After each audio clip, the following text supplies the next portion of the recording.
So here we are at the Bachelor's Banquet Test Kitchen. Actually, it's just my house. But we're here to find out, does paying that premium at the grocery store really make a difference?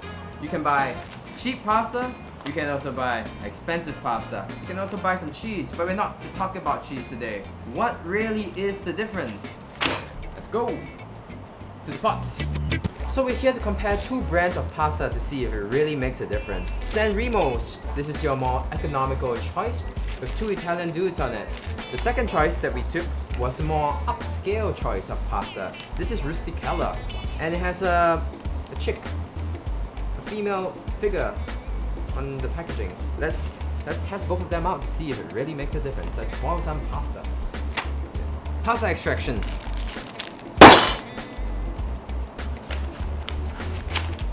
Okay, we're good to go.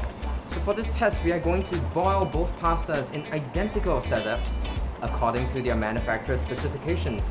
10 minutes for Rustichella and an incredible 13 minutes for San Remo's. So let's do this on my very manly pink timer. Now, the first step in boiling good pasta is that to salt the water liberally. Let's go. Liberal salting in both pots. Let's stir this pot. There. Twist and drop. Push down the pastas when they get a little bit softer and make sure the temperature is hot enough for the water to be at a constant boil. Now, while the pastas are boiling, let's talk about surface structure. Now let's take a look at the more expensive version. You can take a look at it. It's nice and rough. This suggests that, well, it can soak up a lot more of the sauce, and it also suggests that it gives it a nice texture. Sauce would cling onto it. San Remo's, on the other hand, smooth, silky smooth in fact, almost like a baby's bottom. The rough cut pasta suggests that pasta sauce can probably cling onto it better, and some of the starches would probably rub off into the sauce. We're not so sure about whether or not this was a Teflon cut pasta, but we'll find out in one of our future episodes.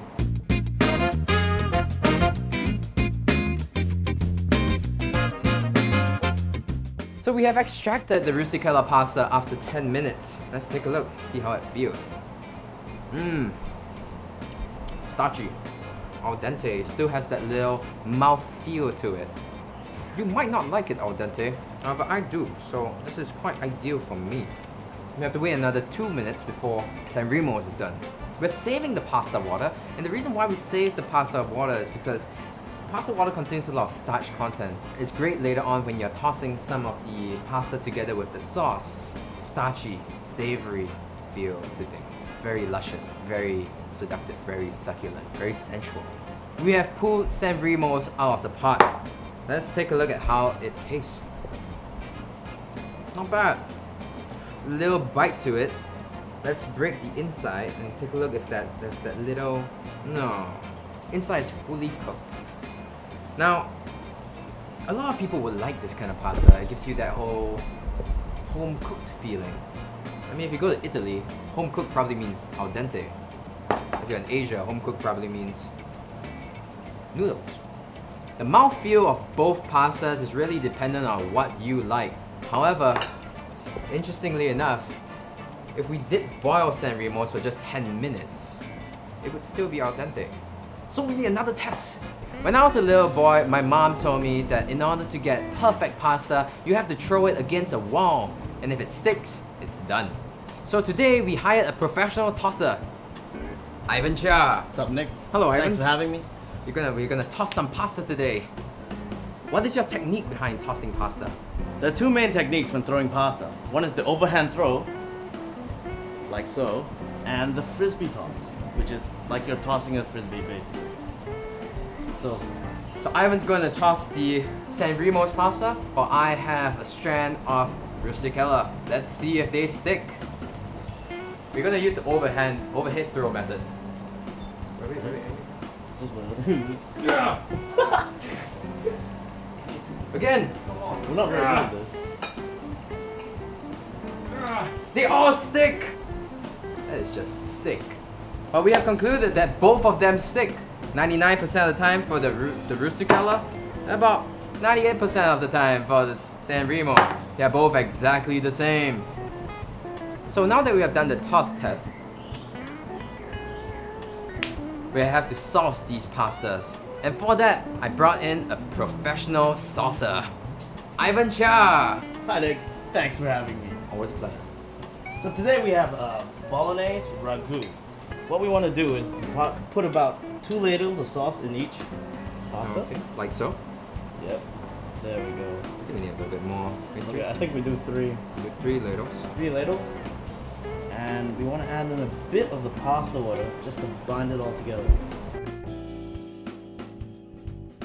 You want to get as much agitation as possible into the pasta, and what this does is that it creates that whole rough consistency kind of just melts off the pasta and falls into the sauce. So what you want to grab is, grab some pasta, let the strands hang, you want to put it onto the plate. You want to spin your hand while spinning the plate ideally. This just gives it a bit easier to get some height. This is so the pasta actually falls on top of itself instead of just falling to the sides. Finish that off, take a little bit of cheese. This is only the best stuff. Now, does this really compare with the powdered stuff that you buy off the shelf? I'm not too sure. We'll leave that for another episode. But today we're gonna use the good stuff. Right, cut off a chunk of it. And using this nifty device, the microplane. So let's start grating. Oh, look at that. Such fine strands of amazing goodness. Ah. The last thing we do is we clean the plate. Ivan, remember, heighten your food to give it more dimension. Tighten it, keep it in the center of the plate.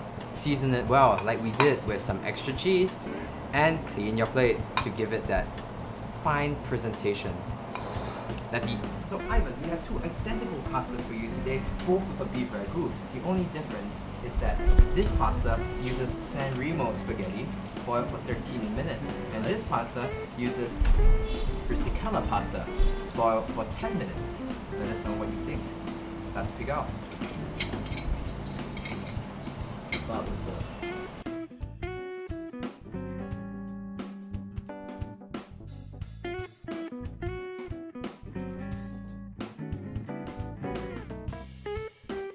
the thickness of the pasta in general. It seems to just be a bit more shallow in taste. Whereas this you get this like texture to it. It doesn't taste undercooked. So ideally I would choose the Rustichella over the San Remos. But it is also still very subtle difference. So let us know what you think. How do you like your pasta? Leave your comments below. And subscribe.